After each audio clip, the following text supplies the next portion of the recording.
آیت نمبر 44 اللہ تعالیٰ فرماتے ہیں انا، بے شک ہم نے، انا اصل میں کیا تھا؟ انا اور نا، تو بے شک ہم نے، انزلنا ہم نے اتارا، تو ہم دو دفعہ آ گیا، انا میں بھی اور انزلنا بھی، تو اب کیا ہو جائے گا؟ ہم ہی نے اتاری ہے تورات، تورات فیہا ہدی و نور، اس حال میں کہ اس میں، کس میں؟ تورات میں کیا ہے؟ ہدن ہدایت ہے، و نور اور نور ہے، روشنی ہے۔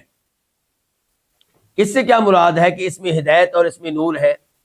یعنی کہ تورات کی پیروی کریں گے تو آپ گمراہی سے بچ سکیں گے، تورات کو آپ پڑھیں گے، سمجھیں گے، تو تورات آپ کے لیے روشنی ہے، وہ آپ کو بتائے گی کہ آپ کن احکام پہ عمل کریں تو آپ کامیابی حاصل کر سکتے ہیں، آپ جنت حاصل کر سکتے ہیں، آپ اللہ کی رضا کو پا سکتے ہیں، یہ آپ کو تورات کے ذریعے معلوم ہوگا۔ اور اگر صحیح معنوں میں یہودی بھی تورات کو پڑھتے اور اس پہ عمل کرتے تو تورات ان کی رہنمائی کرتی اور انہیں پہنچا دیتی آخری نبی جناب محمد صلی اللہ علیہ وسلم تک، کیونکہ تورات میں آپ کے اوصاف موجود تھے، آپ کی علامات کا تذکرہ تھا، آپ کی بشارت تھی، لیکن انہوں نے اس کے اوپر عمل نہیں کیا، اس لیے ہدایت سے محروم رہے، اس روشنی سے محروم رہے۔ یحکم، فیصلہ کرتے رہے، بہا، اس کے ساتھ، کس کے ساتھ؟ تورات کے ساتھ، تورات کے ذریعے فیصلہ کرتے رہے کون؟ النبیون، یہ فاعل ہے، النبیون جمع ہے نبیون کی، وہ نبی الذین اسلموا، جو مطیع تھے، جو اطاعت کرنے والے تھے، کس کی؟ بریکٹ میں اللہ تعالیٰ کی، جو فرما برداری کرنے والے تھے، کس کی؟ اللہ تعالیٰ کی۔ اس کا یہ مطلب نہیں ہے کہ کچھ نبی ایسے بھی گزرے ہیں جو اللہ تعالیٰ کی اطاعت کرنے والے نہیں تھے، مفہوم مخالف کا یہاں پہ اعتبار نہیں ہوگا۔ الذین اسلموا کے الفاظ ان انبیاء کرام علیہ السلام کی ستائش اور تعریف کے طور پہ آئے ہیں کہ اللہ کے جو نبی ہوتے ہیں یہ اللہ کی بات ماننے والے ہوتے ہیں، اللہ کی اطاعت کرنے والے ہوتے ہیں، اللہ کی فرما برداری بجا لانے والے ہوتے ہیں۔ تو فیصلہ کرتے رہے اس تورات کے ساتھ وہ نبی الذین اسلموا، جنہوں نے فرما برداری کی، جنہوں نے اطاعت کی، فیصلہ کرتے رہے کن کے لیے؟ کن کے مابین؟ فرمایا للذین ہادو، ان لوگوں کے لیے، ہادو جو یہودی ہوئے، یہ نبی فیصلہ کرتے رہے کن کے لیے؟ یہودیوں کے لیے۔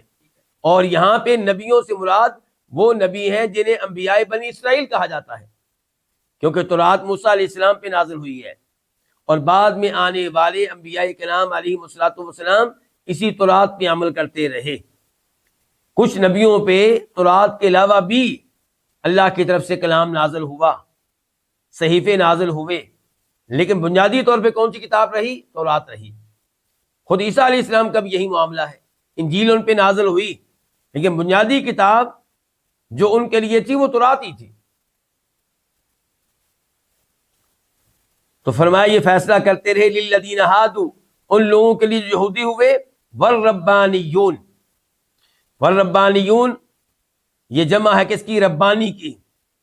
ربانی رب والا، یعنی کہ رب کو ماننے والا، رب پہ ایمان لانے والا، رب کی اطاعت کرنے والا، رب کے احکام کو تسلیم کرنے والا،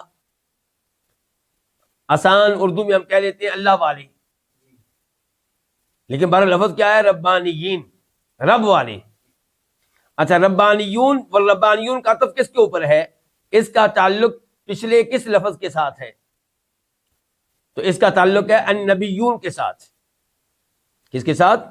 النبیون کے ساتھ۔ اگر اس کا تعلق ہوتا الذین ہادو کے ساتھ تو پھر ہونا تھا والربانیین، یہ چونکہ ہے والربانیون واو کے ساتھ تو اس کا تعلق ہے النبیون سے، کہ فیصلہ کرتے رہے تورات کے مطابق، تورات کے ذریعے وہ نبی جنہوں نے فرما برداری کی، جنہوں نے اطاعت کی، ان لوگوں کے لیے فیصلہ کرتے رہے جو یہودی ہوئے، والربانیون، اور نبیوں کے بعد پھر کون فیصلہ کرتے رہے؟ اللہ والے، رب والے، والاحبار، اور علماء۔ احبار یہ جمع ہے حبر کی، حبر کی، مراد اس سے کون ہے؟ علماء، یعنی کہ انبیاء کرام علیہ السلام کے دنیا سے چلے جانے کے بعد جو علماء کرام ہوتے تھے، جو اللہ والے ہوتے تھے، وہ بھی تورات کے مطابق ہی فیصلے کرتے رہے۔ تو اس میں ڈانٹ ہے کن کے لیے؟ نبی علیہ السلام کے زمانے کے یہودیوں کے لیے کہ تم کیوں نہیں فیصلہ کرتے تورات کے مطابق؟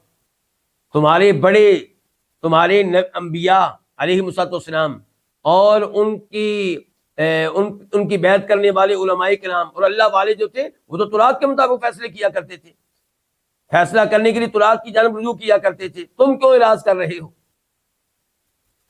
بما استحفظوا من کتاب اللہ، یہ کیوں فیصلہ کرتے رہے تورات کے مطابق؟ بما، یہ بات سببیہ ہے، اس لیے کہ، اس وجہ سے، بما استحفظوا، اس لیے کہ وہ نگران بنائے گئے، اس لیے کہ وہ محافظ بنائے گئے، من کتاب اللہ، اللہ تعالی کی کتاب کے، چونکہ ان سے مطالبہ کیا گیا تھا کہ اللہ کی کتاب کی تم نے حفاظت کرنی ہے۔ حفاظت سے مراد کیا ہے؟ کتاب کو محفوظ رکھنا، کتاب کو تبدیلی اور تحریف سے بچانا، اور اس کتاب کے اوپر عمل کرنا، اس کے مطابق فیصلے کرنا۔ تو چونکہ ان سے یہ مطالبہ تھا، کن سے مطالبہ تھا؟ نمبر 1 نبیوں سے علیہ السلام، نمبر 2 ربانیین سے، نمبر 3 علماء سے، تینوں سے یہ مطالبہ تھا کہ انہوں نے اللہ کی کتاب کی حفاظت کرنی ہے۔ تو چونکہ ان کی ذمہ داری لگائی گئی تھی، اس لیے وہ اپنے اپنے زمانوں میں تورات کے مطابق ہی فیصلے کرتے رہے۔ اور یہاں پہ یہ بات بھی آپ نوٹ کیجئے گا کہ تورات کی حفاظت کی ذمہ داری اللہ نے کن کی لگائی؟ ان کے انبیاء کی علیہ السلام، ان کے علماء کی، اللہ والوں کی۔ اور جب قرآن کی باری آئی تو اللہ نے کیا کہا؟ اِنَّا نَحْنُ نَزَّلْنَا الذِّكْرَ وَإِنَّا لَهُ لَحَافِظُونَ، کہ ہم ہی نے اس قرآن کو نازل کیا ہے اور ہم ہی اس کی حفاظت کرنے والے ہیں۔ تو اللہ رب العزت نے قرآن کریم کی حفاظت کی ذمہ داری خود لی ہے، اگرچہ قرآن کی حفاظت بھی اللہ تعالیٰ کن کے ذریعے کر رہے ہیں؟ علماء کے ذریعے۔ کن کے ذریعے کر رہے ہیں؟ مسلمان لوگوں کے ذریعے۔ لیکن وہاں پہ اللہ نے ذمہ داری لی ہے، ادھر ذمہ داری نہیں لی، تو اس لیے تورات اور قرآن میں بہت فرق ہے۔ تورات میں بہت تبدیلیاں ہو چکی، بہت تحریف ہو چکی، اور قرآن اللہ کے فضل و کرم سے ہر قسم کی تحریف سے پاک ہے اور قیامت تک پاک ہی رہے گا۔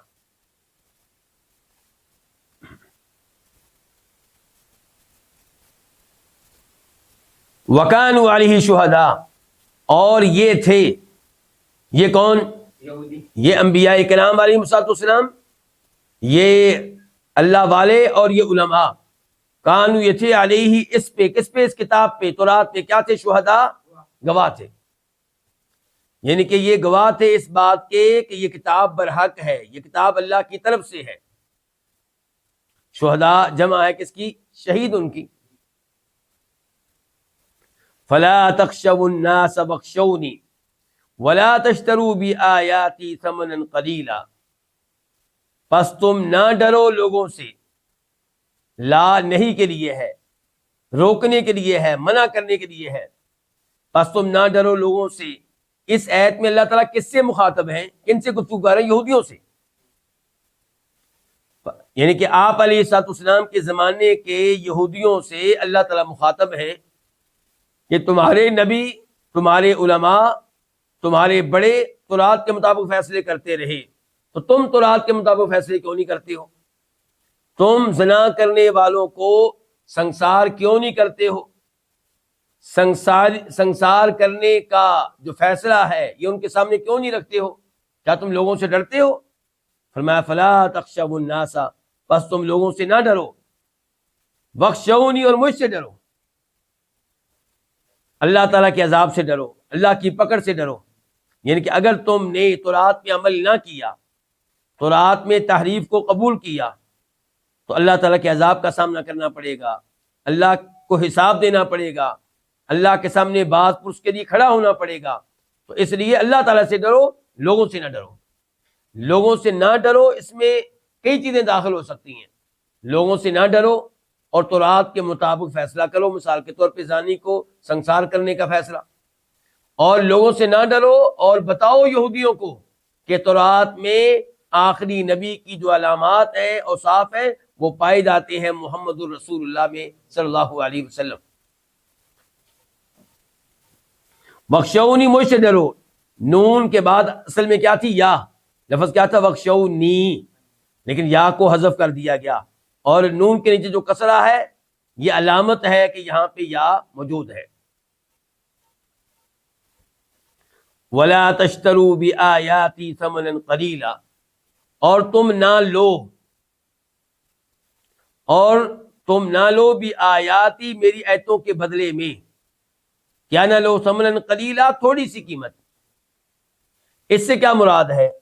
اس کا ایک معنی یہ ہو سکتا ہے کہ اللہ کے کلام کی تعلیم دینا اور اس کے اوپر معاوضہ لینا،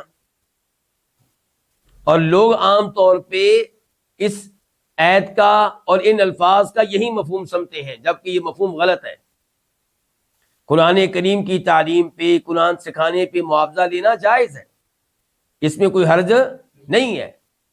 آپ جانتے ہیں بخاری شریف کی حدیث ہے کہ ایک صحابی نے ایک شخص کو دم کیا اور سورہ فاتحہ 7 بار پڑھی، اور اس کے اوپر انہوں نے معاوضہ لیا تھا، اور وہ معاوضہ کیا تھا؟ 30 بکریاں۔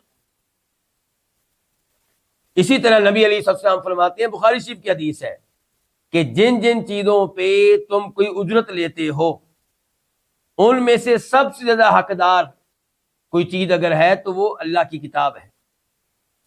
تو قرآن کریم سکھانے پہ اجرت لینا جائز ہے، اگرچہ افضل یہ ہے کہ آپ معاوضہ لیے بغیر، اجرت لیے بغیر، مفت میں، فری میں لوگوں کو قرآن کی تعلیم دیں۔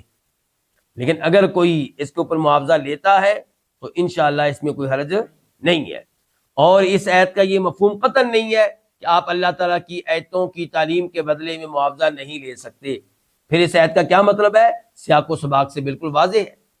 اس کا مطلب یہ ہے کہ حق چھپانا، اللہ تعالیٰ کی آیات میں سے کوئی آیت چھپا لینا پیسے لینے کی وجہ سے، حق بیان نہ کرنا، یا حق کو تبدیل کر دینا، فتویٰ تبدیل کر دینا، کس کی وجہ سے؟ مال کی وجہ سے، پیسوں کی وجہ سے، یہ جرم ہے۔ اللہ کا کلام بیان کرنا، لوگوں تک پہنچانا اور اس کے اوپر اجرت لینا یہ جرم نہیں ہے۔ آپ اللہ کا کلام لوگوں کو سکھا رہے ہیں، آپ تفسیر لوگوں کو سکھا رہے ہیں، اس کے اوپر معاوضہ لیتے ہیں، یہ جرم نہیں ہے۔ جرم یہ ہے کہ آپ اللہ کا حکم چھپا رہے ہیں، جرم یہ ہے کہ آپ اللہ کے حکم کو تبدیل کر رہے ہیں۔ جہاں اللہ کا حکم یہ تھا کہ زنا کرنے والے شادی شدہ کو سنسار کیا جائے، آپ مال کی وجہ سے فتویٰ کیا دے رہے ہیں، فیصلہ کیا سنا رہے ہیں کہ اس کو کوڑے مارے جائیں اور چہرہ کالا کر دیا جائے اور بس۔ ایسے ہی وہ آیات جن میں تذکرہ ہے نبی علیہ الصلوۃ والسلام کا، آپ کے اوصاف کا، آپ کے علامات کا، ان کو چھپا لینا، کس کی وجہ سے؟ مال کی وجہ سے۔ وہ کیسے؟ کہ معلوم تھا کہ اگر ہم نے بیان کر دیا، پبلک کو سمجھا دیا کہ محمد جو ہے صلی اللہ علیہ وسلم اللہ کے سچے نبی ہیں، تو پھر ہماری چودراہٹ گئی، ہماری ریاست گئی، اور جو نذرانے ہمیں دیے جاتے ہیں وہ نہیں دیے جائیں گے، ہمیں ملنے والا مال خطرے میں پڑ جائے گا۔ تو اللہ نے کہا ولا تشترو، اور تم نہ لو بھی آیاتی، میری آیتوں کے بدلے میں، ثمنا قلیلا، تھوڑی سی قیمت، دنیا کی تھوڑی سی قیمت نہ لو۔ اس سے پتہ چلا کہ اگر زیادہ پیسہ ملے اللہ تعالیٰ کی آیتوں کے بدلے میں تو وہ لیا جا سکتا ہے، نہیں، یہ مطلب نہیں ہے اس کا۔ اس کا مطلب یہ ہے کہ اللہ کی ایک آیت کو چھپانے کے بدلے میں، اللہ تعالیٰ کی کسی آیت میں تحریف کے بدلے میں، قرآن کے کسی فیصلے کو تبدیل کرنے کے بدلے میں پوری دنیا مل جائے، دنیا کا سارا مال مل جائے، آخرت کے مقابلے میں وہ کیا ہے؟ ثمن قلیل، تھوڑی سی قیمت ہے۔ بہت مہنگا سودا آپ نے کیا ہے، کیونکہ آپ نے اپنے آپ کو جہنم کی آگ کا ایندھن بنا لیا، اپنے آپ کو جنت سے محروم کر لیا، اپنے آپ کو اللہ کی رضا سے محروم کر لیا۔ اس مال کے بدلے میں جو دنیا میں آپ کو دیا گیا ہے، یہ جتنا بھی زیادہ ہو یہ بہت کم ہے۔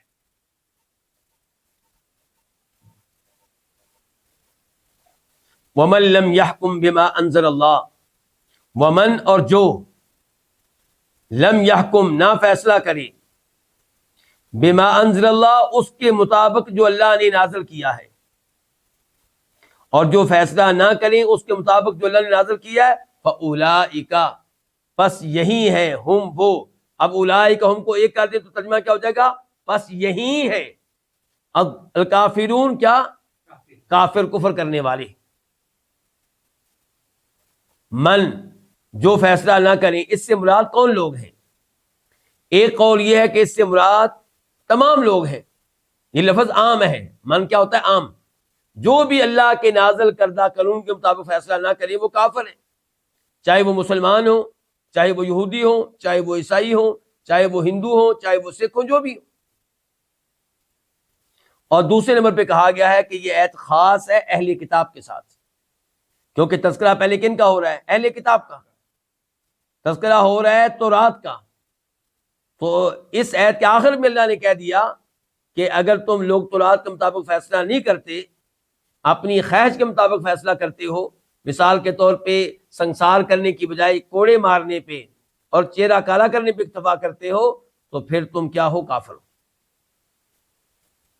اور تیسرا قول یہ ہے کہ اس سے مراد سبھی کافر ہیں، چاہے یہودی عیسائی ہوں یا دوسرے، مسلمان اس ایت کا حصہ نہیں ہے،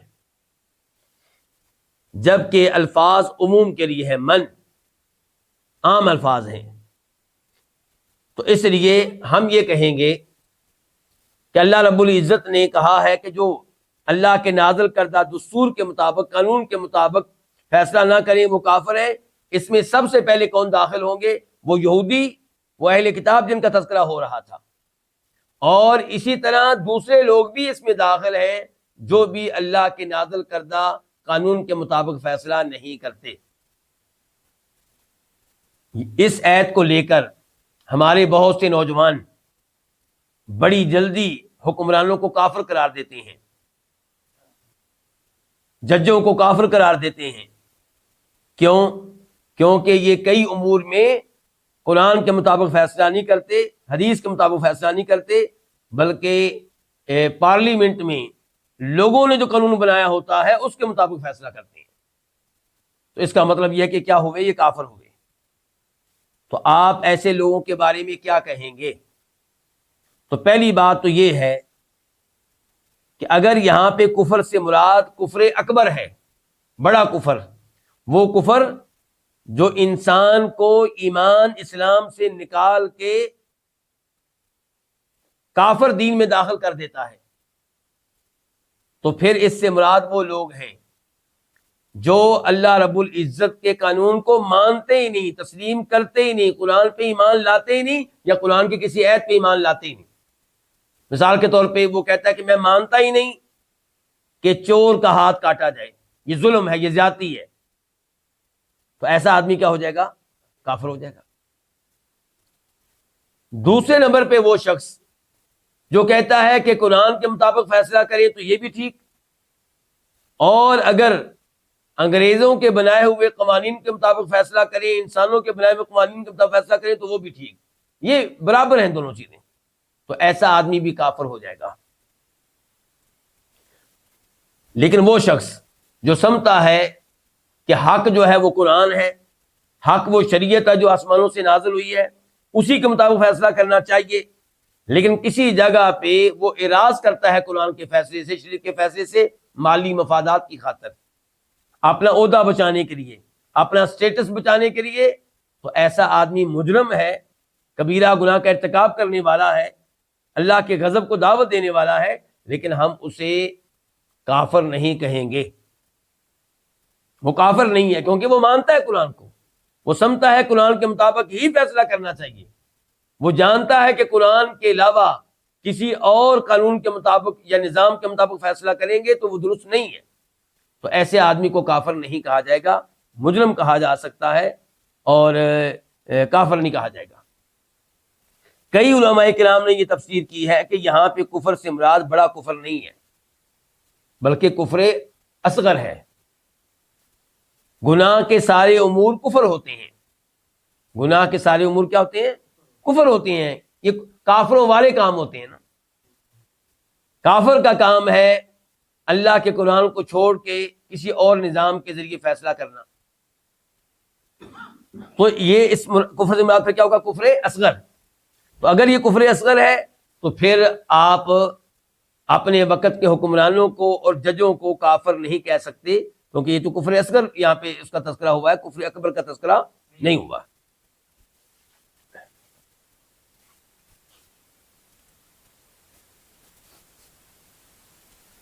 فَأُولَٰئِکَ یہ جمع کے لیے ہے، ہم بھی جمع کے لیے ہے، جبکہ لم یحکم یہ واحد کے لیے ہے.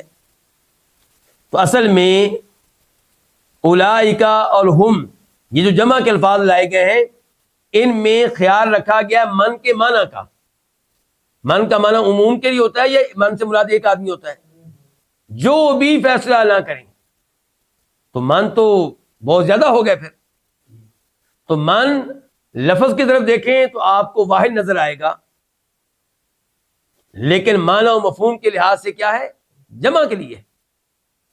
تو اس لیے کہ جو بھی اللہ کے نازل کردہ دستور کے مطابق فیصلہ نہ کریں تو یہ لوگ کیا ہیں؟ کافر ہیں.